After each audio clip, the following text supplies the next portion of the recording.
It's time again for Corgi Gardening. Corgi Gardening is your #1 source for made-up stuff on gardening on YouTube. And now, here's your host and Dobby the Corgi's owner. This is the Internet. Never give your real name out on the Internet. Alright, so welcome to another edition of Corgi Gardening. And the last one was cut short a little bit because the battery went out in my camera. So what we were doing here is planting some herbs. The thing to know about herbs is they spread. So you may want to just, when you're digging the hole, just go ahead and put the whole planter in there. And that'll keep it from spreading. Now if you're like me, and you really would rather be playing video games,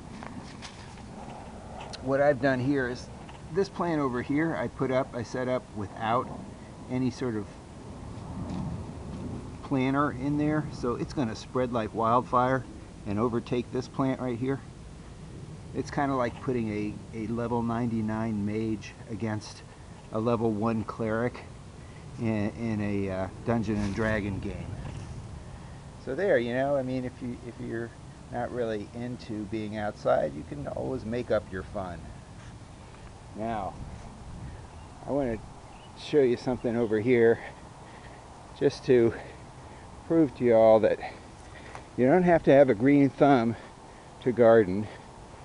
You just have to have persistence. Now, here's what I put in last year. This is dwarf pine. And as you can see, it's not basically weed food now. So, you know, just keep trying. You're going to have your failures. That's what all the successful guys say, right? You know, it's like, oh, you'll never be a success if you don't do your failures. And it's like, oh yeah, well, those zillionaires, you know, like Warren Buffett, he probably hasn't failed in 50 bazillion years. You know, he just likes to think of it as a quaint memory. Alright, well anyway, now I wanted to show you some tools here. This is your combination kneeling pad, which like you'll very rarely use because you have to pick the darn thing up and move it all the way around the side. But it comes in handy as a rabbit swatter.